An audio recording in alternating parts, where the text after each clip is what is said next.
My brother and mother demanded my son serve as their unpaid landscaper, claiming he owed them for their affection. They didn't realize I was the only reason they still had a lawn to mow. I smiled, drove home, and canceled the mortgage transfer. At midnight, their world crumbled. This is where the story truly begins, and you won't want to miss what happens. Make sure you're subscribed to see it through to the end. We're always curious. Where in the world are you all watching from today? Let us know in the comments. The nausea hit me before the check did. It wasn't the eggs Benedict, which were rubbery and lukewarm, nor was it the cloying scent of my mother's cheap perfume that seemed to hang heavy in the humid patio air. It was the realization, sudden, sharp, and absolutely devastating, that the people sitting across from me didn't love us. They didn't even like us. To them, my son and I were nothing more than walking, breathing ATMs with a pulse. I looked at my son, Noah. He was sitting with his posture perfect, hands folded in his lap, trying so hard to be the dutiful grandson and nephew. At 16, Noah was everything I could have hoped for: an honors student, the varsity soccer captain, and possessor of a heart so kind it often worried me. He was currently nodding politely as his uncle, my older brother Derek, droned on about his latest investment opportunity involving imported synthetic leather and blockchain. "It's a sure thing, Liz," Derek said, stabbing a sausage link with aggressive confidence. "I just need a little bridge capital. 5, maybe 10 grand, you'd make it back in a month." I took a slow sip of my iced tea, the condensation cold against my fingertips. "We've discussed this, Derek. My finances are tied up in Noah's college fund. I can't liquidate anything right now." It was a lie, of course. As a senior forensic accountant, my finances were liquid, organized, and robust. But I had learned years ago that giving Derek money was like throwing gold bars into a volcano. It disappeared instantly and only resulted in more heat. Derek's face tightened. The charming, salesman veneer cracked just enough to show the petulant child beneath. He looked to our mother, Joyce, for backup. Joyce dabbed the corner of her mouth with a napkin, her eyes narrowing at me. "Elizabeth, you really should support your brother's dreams. Family helps family. That's what your father would have wanted." The mention of my father was her favorite weapon. It usually worked. Today, however, I was running on 4 hours of sleep after a brutal week auditing a corporation suspected of embezzlement, and my patience was thinner than the paper napkin in her hand. "I help plenty, Mom," I said, my voice steady. "I brought the wine today. I paid for brunch. I think that's support." Derek let out a scoff that sounded like a bark. "Brunch, right, big spender." He leaned back in his chair, crossing his arms over his chest. He looked me up and down, then shifted his gaze to Noah. A cruel, calculating smirk spread across his face. "You know," Derek said, his voice dropping an octave, becoming deceptively casual, "since you're so tight with the purse strings, maybe you can contribute in other ways. Or rather, the boy can." Noah looked up, blinking. "Me, Uncle Derek." "Yeah, you," Derek said, gesturing around the sprawling backyard of the family estate. The grass was getting long, the flower beds were overrun with weeds.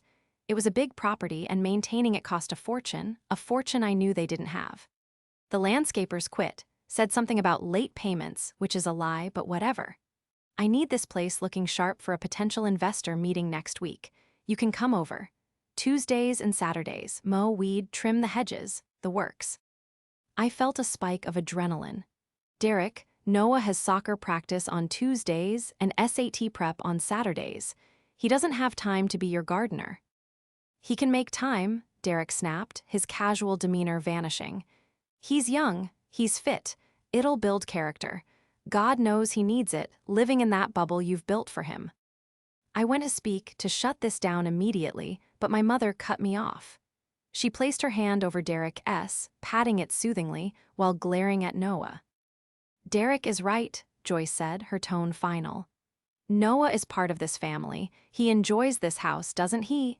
He eats the food when he comes over. He sits on the furniture." "Mom, we visit once a month," I said, my voice rising. "And I bring the groceries." "It doesn't matter." Joyce slammed her hand on the table, rattling the silverware. "He owes us, for all we've done, for the stability this family provides. He can mow the lawn. It's the least he can do to pay back his debt to his elders. The silence that followed was deafening. I looked at Noah. His face had gone pale. He looked from his grandmother to his uncle, confusion and hurt warring in his eyes.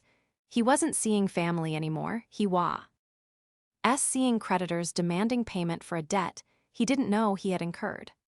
Noah stammered, I guess I could skip practice. No, I whispered.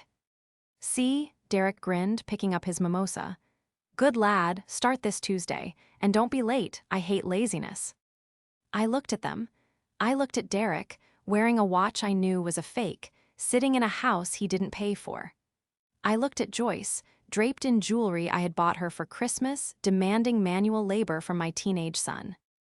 Something inside me, something crucial and structural, simply snapped. It wasn't a loud break.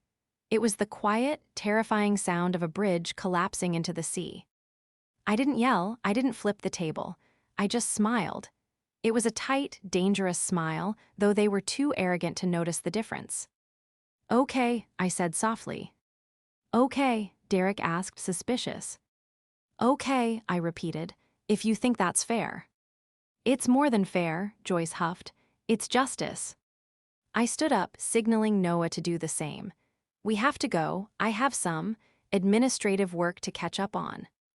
Don't forget Tuesday, kid, Derek called out as we walked away. As we reached the car, I felt a strange sense of calm wash over me. It was the calm of a coroner standing over a corpse, knowing exactly cause of death. They wanted to talk about debts. They wanted to talk about who owed who. They had no idea. The betrayal of seeing my son treated like an indentured servant was worse than the diagnosis itself. The diagnosis that my family was a cancer I finally had to cut out. The drive home was excruciatingly quiet. Usually, Noah and I would debrief after family gatherings. We'd joke about Derek's absurd outfits or Mom's tendency to overcook the roast. But today, the silence was heavy, thick with the humiliation Noah was trying to digest. I gripped the steering wheel so hard the leather creaked under my palms.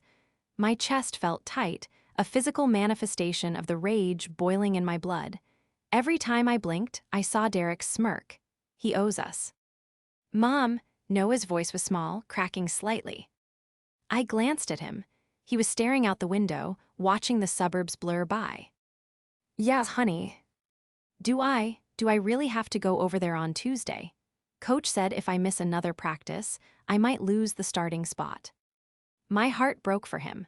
He was so conditioned to please, to follow the rules, that he was willing to sacrifice his passion because his grandmother told him he was in debt to her. No, I said firmly. You are not going there on Tuesday. You are never mowing that lawn, Noah. He looked at me, relieved but confused. But Grandma said. Grandma is confused, I said, trying to keep the venom out of my voice for his sake. She forgets how things actually work.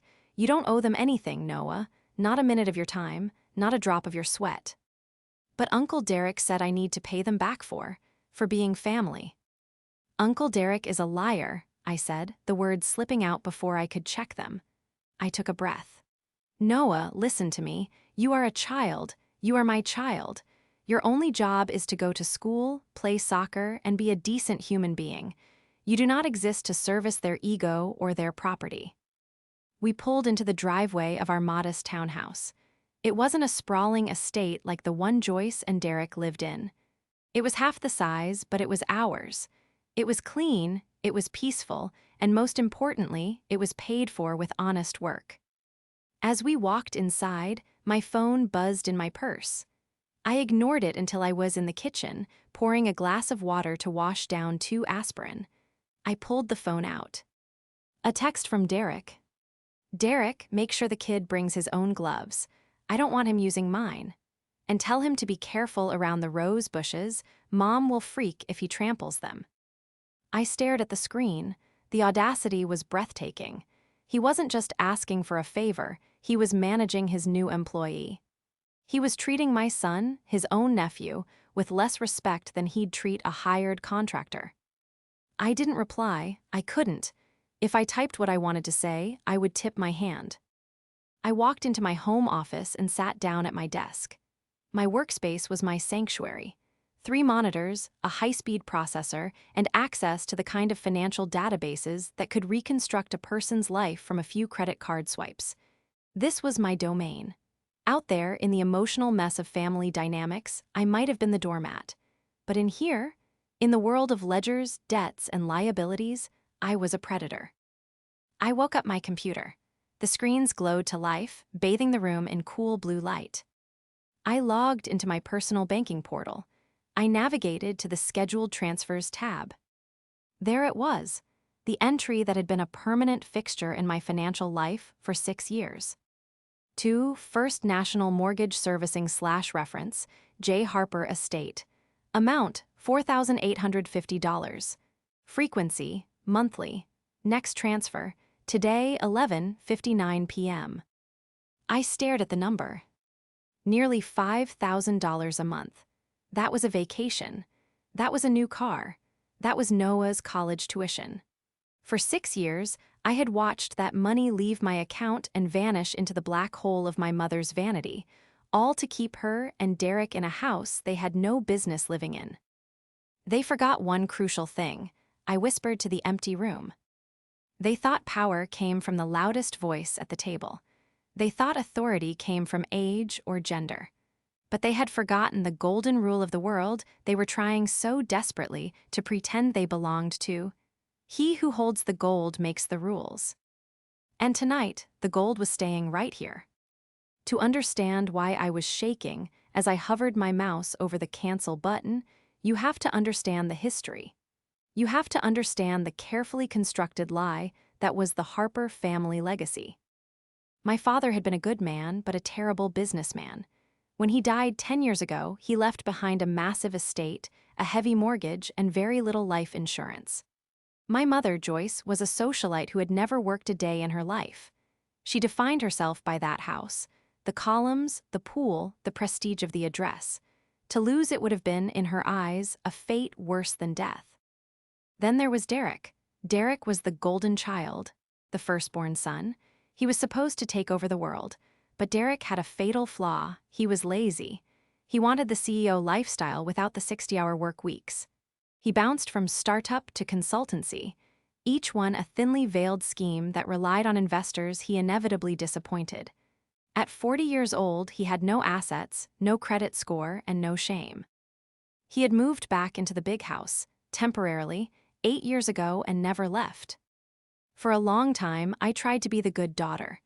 I was the one who went to school, got the degree, passed the CPA exam, and specialized in forensic accounting. I built a career hunting down hidden assets in divorce cases and corporate fraud. I was good at it. I was well paid. 6 years ago, the bank had come calling. The house was weeks away from foreclosure. Joyce had wept at my kitchen table, clutching my hands, begging me not to let them take your father's legacy. Derek had paced the room, blaming the economy, the government, the banks, everyone but himself. So I stepped in. I made a deal. I would pay the mortgage directly. I didn't give the money to Joyce or Derek because I knew they'd spend it on clothes or car leases. I set up a direct auto pay from my primary account to the mortgage servicer. It's just until Derek's company takes off, Mom had promised. I'll pay you back with interest, Liz, Derek had sworn. 6 years, over $300,000. And in exchange, I was treated like the help. I was the sour-faced sister who ruined the vibe with talk of budgets. I was the one they called when the water heater broke, but never the one they toasted at Christmas. But today was different. I pulled up a dossier I had started compiling a few months ago. It wasn't official work, just a personal curiosity. I called it the Leach File. I looked at the recent activity I had tracked on Derek. He claimed to be working tirelessly on his new venture. But his social media and the credit card statements of my mother, that I monitored, told a different story. Expensive dinners at steakhouses on Tuesdays. VIP bottle service at clubs on Thursdays. A lease on a Range Rover that cost more than my mortgage, co-signed by our mother, paid for by, well, likely by diverting money meant for utility bills. Derek wasn't struggling. He was partying. He was playing the role of the wealthy heir, using my hard-earned money to subsidize a lifestyle he hadn't earned a cent of. He was wearing a costume, and I was the seamstress stitching it together every month. And Joyce, she was his accomplice. She protected him, coddled him, and now she was actively recruiting my son to join their little cult of servitude. I looked at the picture of Derek on his Instagram, posted just an hour ago. He was holding a cigar, sitting on my patio furniture with the caption, "King of the Castle. Sunday vibes."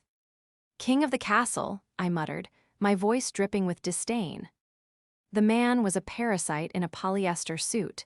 He had no idea that the ground beneath his feet was held up by my checkbook. He thought he was untouchable because he was the man of the house. He thought I was weak because I was quiet. But in my line of work, we have a saying, "The numbers don't lie, but they can certainly kill."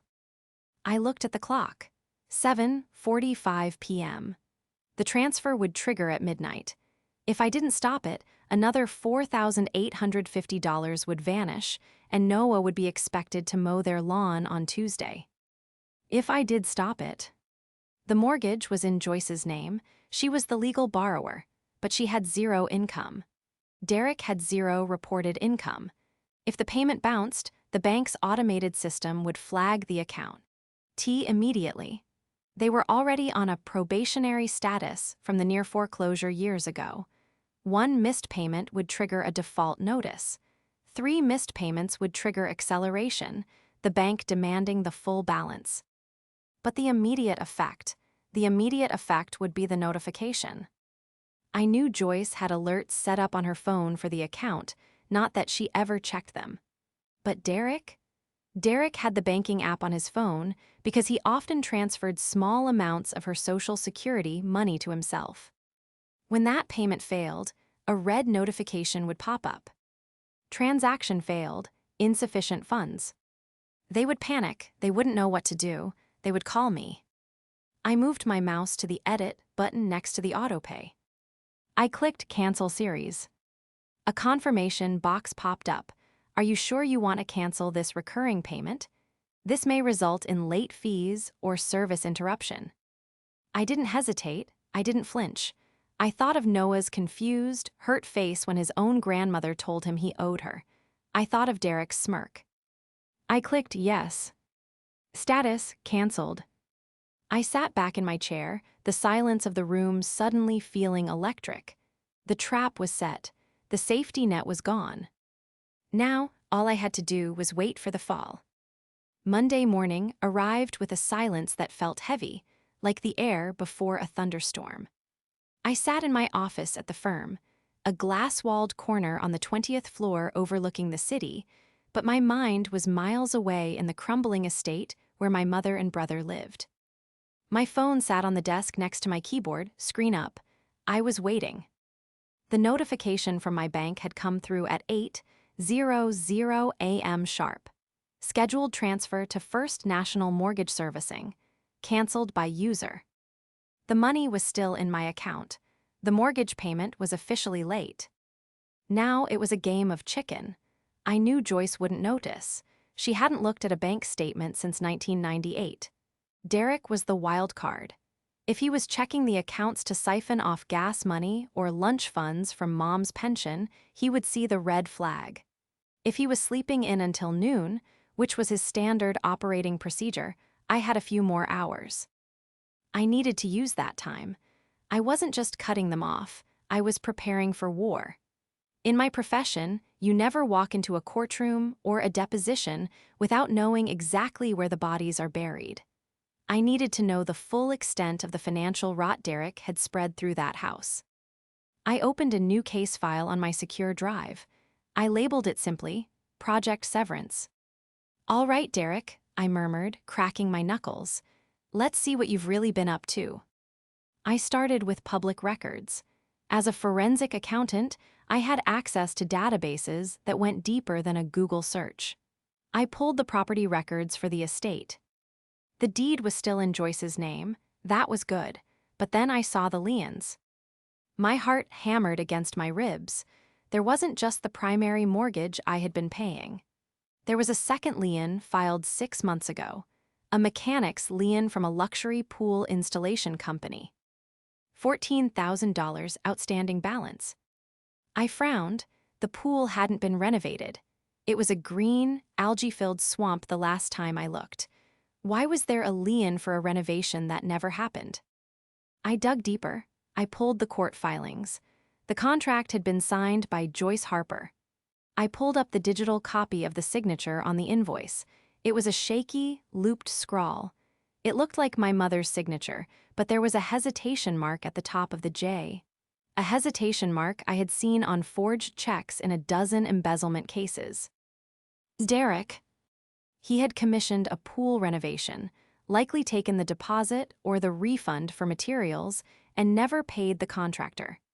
He had cashed out the equity of a project that didn't exist, leaving the house, my mother's house, on the hook for the debt. I felt a cold knot form in my stomach. This was worse than laziness. This was fraud. I picked up my office phone and dialed a number I hadn't called in years. Miller Investigations, a gravelly voice answered. Frank, it's Elizabeth Harper. Liz, long time. You catching bad guys at the big firm now? Something like that, I said, my voice tight. I need a favor. A personal one. I need a full asset and liability trace on a specific individual. And I need a background check on a registered LLC called Titan Global Enterprises. Titan Global sounds fake. It is. It's my brother's company. Ah, Frank said, the humor dropping from his voice. Family trouble. You have no idea. I need to know everything, Frank. Credit cards, hidden accounts, gambling debts, civil suits. If he's bought a pack of gum on credit in the last 5 years, I want to know about it. I'm on it. Give me 24 hours. I hung up, my hand shaking slightly. I wasn't just a sister refusing to enable them anymore. I was an investigator building a ass against a criminal who happened to share my DNA. The phone on my desk buzzed. It wasn't Frank. It wasn't a client. It was Mom. It was 11:30 a.m. Derek must have woken up. I let it ring. Once, twice, 3 times. I watched the name Mom flash on the screen, a word that used to mean safety and now meant obligation. I didn't answer. I simply turned the phone over, face down, and went back to work. I had a trap to spring, and I wasn't going to let them yell at me before I was ready to deliver the news in person. Tuesday arrived, gray and drizzly. It was the day Noah was supposed to report for duty. I left work early, driving my sedate Volvo through the rain-slicked streets toward the affluent suburb where my mother's house sat like a decaying monument to a bygone era.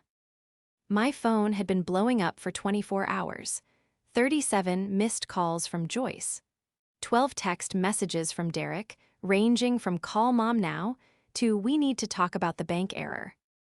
They still thought it was an error. They thought the ATM had just glitched. The arrogance of it was almost impressive.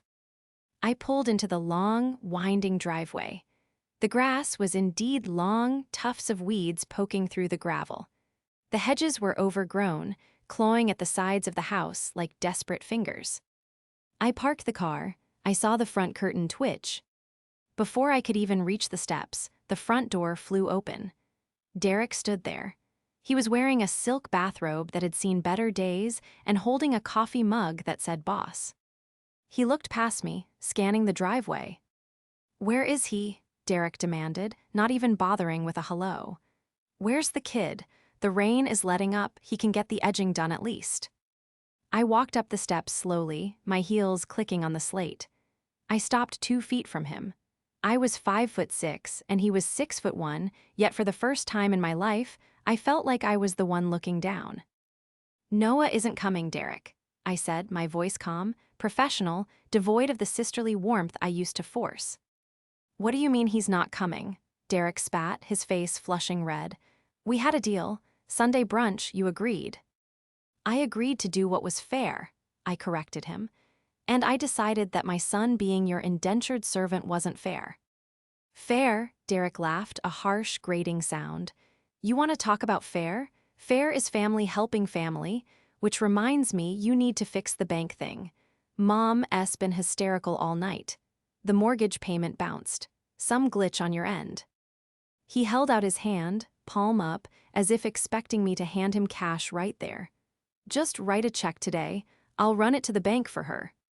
It wasn't a glitch, I said. Derek froze, his hand slowly lowered.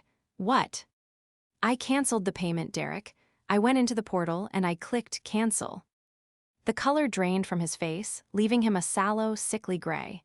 You can't do that. I can, it's my money. It's my account. But the house, he shouted, stepping closer, trying to use his size to intimidate me. If we miss a payment, the bank goes into acceleration. We're on the probationary list, you know that. I do know that. You should have thought about that before you told my son he owed you for his existence. Joyce appeared in the doorway behind him, clutching a handkerchief. She looked frail, her makeup smudged. Elizabeth, what is he saying? You stopped the payment? Why would you do such a wicked thing? Because I'm done, Mom, I said, looking past Derek to address her. I'm done paying for a house I'm not welcome in.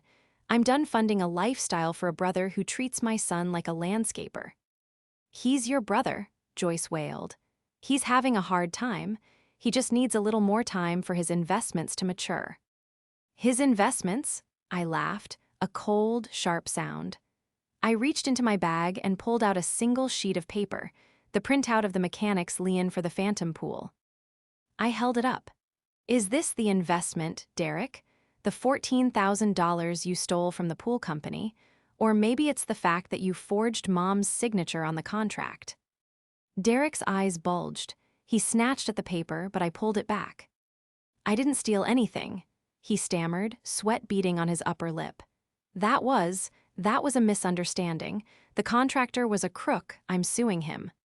There's no lawsuit filed, Derek. I checked, I said, my voice cutting through his lies like a scalpel.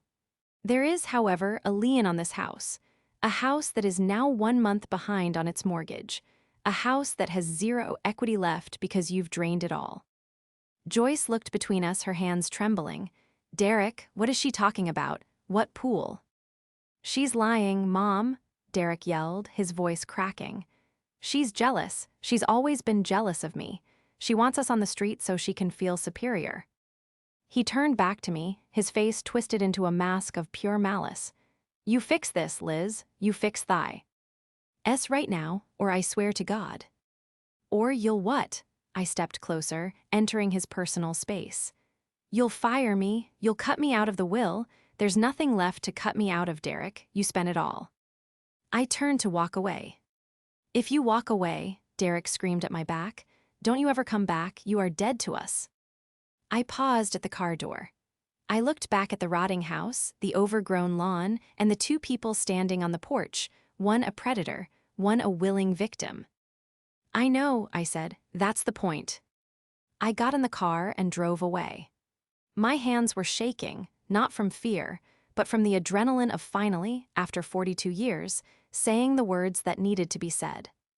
But I knew it wasn't over. Derek was cornered, and a cornered rat doesn't just surrender, it bites.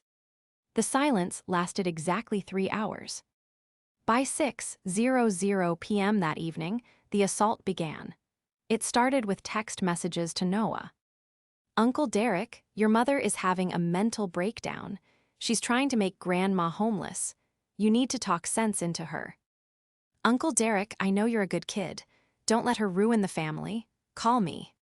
I intercepted the messages because I had instituted a phones on the kitchen counter rule for dinner, specifically anticipating this. When I saw the texts, a cold fury washed over me. He was trying to weaponize my son against me. Mom, is everything okay? Noah asked, looking up from his lasagna. You look scary. I'm dealing with it, honey, I said, deleting the messages and blocking Derek's number on Noah's phone. Eat your dinner. Uncle Derek is just throwing a tantrum because I told him no. Did you really stop paying for their house? Yes. Noah chewed thoughtfully. Good, he was a jerk about the lawn. I smiled, grateful for his teenage clarity, but I knew Derek wouldn't stop at texts. The next morning, Frank my pie emailed me the full file. The subject line was simply, Holy SHT. I opened the PDF. As I scrolled, my breath caught in my throat. It was worse than the pool lien, much worse. Derek hadn't just been lazy. He had been systematically dismantling my mother's identity. There were 5 credit cards opened in the name of Joyce Harper in the last 2 years, all maxed out. There was a business loan for Titan Global Enterprises, co-signed by Joyce, with the house listed as collateral.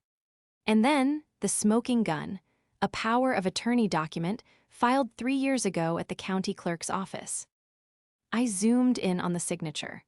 It was witnessed by a notary with a last name I recognized, an old high school buddy of Derek, S., who had lost his license for fraud last year.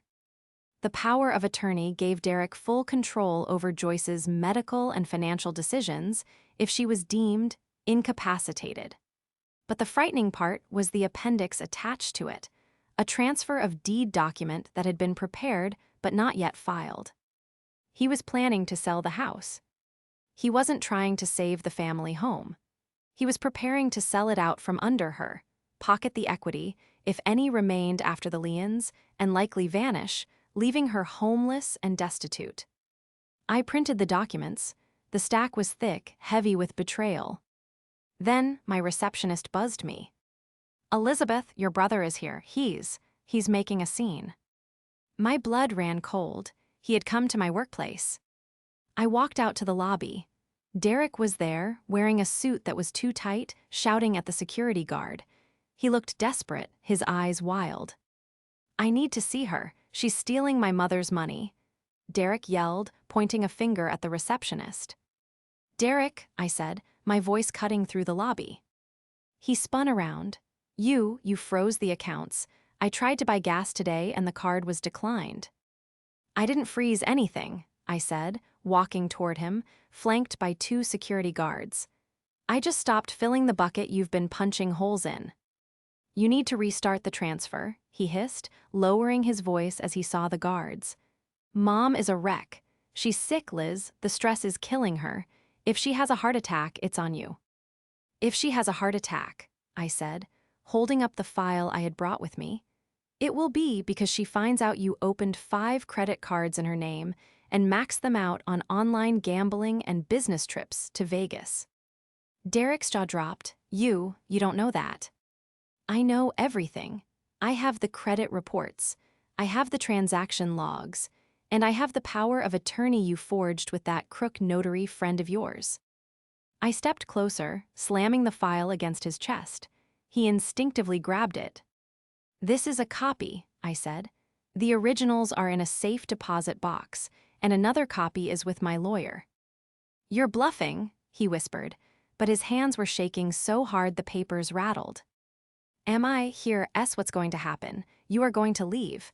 You are going to go home and tell Mom the truth. Because if you don't, I'm not just stopping mortgage." I leaned in, my voice a whisper that carried more weight than a scream. "I will file a report with the district attorney for elder abuse and identity theft. I will put you in prison, Derek. Do not test me." Derek looked at me, and for the first time, he didn't see his little sister. He saw the senior forensic accountant who had taken down CFOs smarter and richer than him. He turned and ran. He literally ran out of the lobby, clutching the file to his chest like a shield. But I knew him. He wouldn't tell her the truth. He would spin this. He would tell her I was forging documents, that I was the villain. He would try to accelerate his plan to sell the house before the bank took it. I had to get to Mom before he could completely poison her against reality. I had to force the final, public reckoning. I checked the calendar. Sunday was Joyce's 69th birthday. The family dinner was still on the books. Derek wouldn't cancel it. He needed the appearance of normalcy to keep his schemes afloat. That was it. That was the stage. I wasn't just going to bring a gift. I was going to bring the truth, and I was going to serve it cold in front of the only people whose opinion Joyce actually cared about, her church friends, and the extended cousins she tried so hard to impress. Sunday arrived with a sky the color of a fresh bruise. The air was thick and humid, the kind of weather that made your clothes stick to your skin the moment you stepped outside. I had dressed carefully for the occasion. A sharp navy blazer, tailored trousers, and the pearl earrings my father had given me for my graduation, reminders of the legacy I was about to defend by destroying the illusion surrounding it. I left Noah at home. "Order pizza," I had told him, kissing his forehead. "Watch that movie we talked about. I'll be back later." I wouldn't let him witness the demolition. This was adult business. This was a reckoning. When I pulled into the driveway of the estate, the illusion was in full force. Derek had clearly scrambled. The lawn had been hastily mowed, likely by an overpriced emergency service he'd paid for with another one of Mom's credit cards. There were balloons tied to the mailbox. Cars lined the driveway. I recognized the vehicles. Aunt Martha's ancient Buick, the sleek sedan of Reverend Miller, the family pastor, Cousin Sarah's minivan. Derek had stacked the deck. He had invited an audience, knowing, or hoping, that I wouldn't dare cause a scene in front of polite company. He was banking on my shame. He was banking on the Elizabeth who sat quietly at brunch. He didn't know that Elizabeth no longer existed. I walked up the steps, clutching a heavy, gift-wrapped box. It looked like a present. In a way, it was. It was the gift of truth, though I doubted Joyce would see it that way initially. Inside, the house smelled of roast beef and desperation. The dining room was set with the good china, the Wedgwood plates we were never allowed to touch as children. Joyce sat at the head of the table, wearing a sequined dress that was a bit too tight, holding a glass of wine with a trembling hand. She looked regal, but fragile, like a porcelain doll that had been glued back together one too many times. Derek was holding court near the sideboard, laughing loudly at something the Reverend had said. He saw me enter, and his eyes flickered with fear before the mask slammed back into place. "Elizabeth," he boomed, spreading his arms but not moving toward me. "So glad you could make it. We were just about to start the toasts." "I wouldn't miss it," I said, my voice cutting through the chatter. I placed the heavy box on the empty chair next to mine. I took my seat. The tension at the table was palpable. The guests smiled tightly, sensing the undercurrents but too polite to acknowledge them. Joyce wouldn't look at me. She kept her eyes fixed on the floral centerpiece, her knuckles white around the stem of her glass. "All right, everyone," Derek said, tapping a spoon against his glass. The room quieted. "I'd like to propose a toast to the birthday girl, to our mother, Joyce, the rock of this family." He walked behind her chair, placing his hands on her shoulders. She leaned into his touch, closing her eyes. "Mom," Derek continued, his voice dripping with practiced sincerity, "you've sacrificed so much for us. And I want you to know, as long as I'm here, as long as I'm running the estate, you will never have to worry about a thing. Titan Global is taking off, big time. And I promise this next year is going to be your best one yet." "Here's here," Reverend Miller murmured. "Actually," I said. I didn't shout. I didn't stand up. I just spoke the word clearly, dropping it into the silence like a stone into a pond. Derek froze. "Liz, not now." "Actually," I repeated, standing up slowly. I picked up the gift-wrapped box. "I think we should talk about what taking care of everything actually looks like, Derek." "Sit down, Liz." "Abeth," Joyce hissed, her eyes snapping open. "Don't you dare ruin this." "I'm not ruining it, Mom. I'm saving you." I ripped the wrapping paper off the box. It wasn't a jewelry box or a photo album. It was a file box. A standard, cardboard banker's box, filled to the brim with documents. I opened the lid and pulled out the first stack, the credit card statements. "Derek says he's taking care of you," I said, addressing the table. Cousin Sarah looked terrified. The Reverend looked confused. "But did you know, Mom, that taking care of you involved opening 5 credit cards in your name without your permission?" I tossed the statements onto the table. They slid across the polished wood, fanning out like a losing hand of poker. "What is this?" Joyce whispered, staring at the Visa logo. I don't have a Visa." "You do now," I said. "Maxed out, $25,000 in debt, mostly spent at the Golden Chip Casino and Liquor Barn." "She's lying," Derek screamed, abandoning his spot behind Mom to rush toward me. "She's forged those. She's trying to frame me." "Sit down, Derek," I barked. The command was so authoritative, so unlike me, that he actually stopped. "I have the transaction IP addresses. They match your phone, Derek, your phone." I reached into the box again. And here is the mechanic's lien for the pool renovation that never happened. $14,000 stolen. I threw the lien on the table. "And here," I said, my voice trembling slightly as I pulled out the final, most damning document, "is the power of attorney you forged." I walked over to Joyce. She was shaking, her face gray. I placed the document gently in front of her. "Look at the signature, Mom. Look at the date. He signed this 3 years ago. It gives him full control to sell this house if you are deemed incapacitated." I pulled out the unfiled deed transfer. "And this is the sale contract he drafted last week. He's not waiting for you to be incapacitated, Mom. He was planning to declare you incompetent, sell the house to a shell company he owns, and dump you in a state-run nursing home." The silence in the room was absolute. You could hear the hum of the refrigerator from the kitchen. Joyce stared at the papers. She touched the signature, her name, written in Derek's handwriting. The betrayal didn't just break her heart, it shattered her reality. The golden child wasn't just a failure, he was a predator.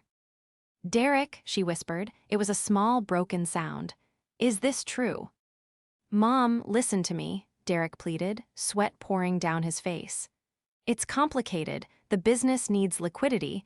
I was going to buy you a better house, a condo, it was for you. You were going to sell my home." Joyce's voice rose, cracking. "My husband's home." "It's just bricks and mortar, Mom. You don't understand finance." Derek shouted, his mask fully gone now. "I needed the money, I deserve it. I've wasted my life taking care of you in this museum." "You haven't taken care of anything," I interjected. "I paid the mortgage, me, for 6 years, and the moment I stopped last week, the house went into default." Joyce looked at me, eyes wide with shock. You paid." "Yes," I said, "and I'm done. The money is gone, Mom, he spent it all. The equity is gone, the credit is ruined." Joyce stood up. She was unsteady, gripping the table for support. She looked at Derek, really looked at him for the first time in decades. She didn't see the little boy she had coddled. She saw a 40-year-old thief. "Get out," she said. "Mom, you can't be serious," Derek scoffed. "Where am I going to go?" "I don't care," Joyce screamed, snatching up a wine glass and hurling it at him. It shattered against the wall, red wine spraying like blood. "Get out of my house. You thief! You liar, get out." Reverend Miller stood up, placing a hand on Derek's arm. "Son, I think you'd better leave." Derek looked around the room. He saw the judgment in Cousin Sarah's eyes. He saw the disgust on my face. He saw the fury in his mother, S. He sneered. "Fine, enjoy the foreclosure, you old hag, you deserve each other." He stormed out, grabbing a bottle of wine from the sideboard on his way. The front door slammed so hard the windows rattled. Joyce collapsed into her chair, burying her face in her hands, sobbing among the wreckage of her birthday dinner and her life. I didn't go to comfort her immediately. I stood there, feeling the weight of the silence. It was tragic, yes, but it was also clean. The rot had been exposed. The fallout was messy, painful, and absolutely necessary. In the days that followed the dinner, the reality of the situation set in with brutal speed. Joyce, to her credit, didn't retreat into denial again. The shock of the forged power of attorney had been too great.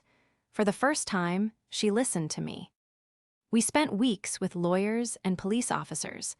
I helped her file a formal report against Derek for identity theft. ND forgery. It was the hardest thing she ever had to do, signing her name to the document that would condemn her son, but I sat beside her, holding her hand. "He did this to himself, Mom," I told her gently. "You aren't punishing him, you're just stopping him." Derek was arrested 3 weeks later in a motel 2 towns over. He had been trying to pawn Joyce's jewelry, the few pieces he had managed to steal before he left. He was charged with multiple counts of fraud and elder abuse. He's currently awaiting trial, unable to post bail because, unsurprisingly, no one in the family would put up the money. As for the house, it couldn't be saved. The debt was too deep, the liens too heavy. I refused to bail it out again. I had my own son's future to secure. We let the bank take it. It was a somber day when the movers came. Joyce walked through the empty rooms, touching the walls, saying goodbye to the symbol of her status. But strangely, as she walked out the front door for the last time, she looked lighter. The burden of maintaining that mausoleum was gone. I used my professional network to find her a small, income-based senior apartment in a nice complex. It's 1 bedroom. It has no pool, no grand staircase, and no grounds to mow. But it's hers. It's clean, it's safe, and for the first time in her life, she is living within her means. Our relationship is evolving. She is still Joyce. She still makes passive-aggressive comments about my hair or my car, but the dynamic has shifted. She knows now that I am not the backup plan. She knows I am the pillar. She treats Noah with a tentative respect, perhaps realizing that he is the only future she has left. Noah never mowed the lawn. He finished his soccer season as the top scorer. He's looking at colleges now, and thanks to the money I stopped throwing into the black hole of Derek's ego, I can afford to send him wherever he wants to go. 6 months after the blow-up, on a quiet Tuesday evening, Noah and I were sitting on our patio. The sun was setting, casting a warm golden light over our small, perfectly maintained garden, a garden we took care of ourselves because we wanted to. "Mom," Noah asked, looking up from his homework. "Yeah, bud. Do you miss them being, a big happy family?" I thought about it. I thought about the stress, the obligation, the constant feeling of being used. I thought about the Sunday brunches where I swallowed insults with my eggs. "No," I said honestly. "I don't miss the lie, Noah. We're a family, you and me, and we're happy, that's enough." I took a sip of my tea. My phone buzzed on the table. It was a notification from my bank. "Incoming transfer, $150. Note from Mom for the groceries, thank you." It was a small amount. It barely covered a fraction of what I did for her. But it was a start. It was an acknowledgement. I smiled, put the phone down, and watched the fireflies start to blink in the twilight. I had lost a brother, and I had lost the family estate. But I had regained my dignity, my financial freedom, and the safety of my son. And that was a trade I would make again in a heartbeat. The numbers finally balanced.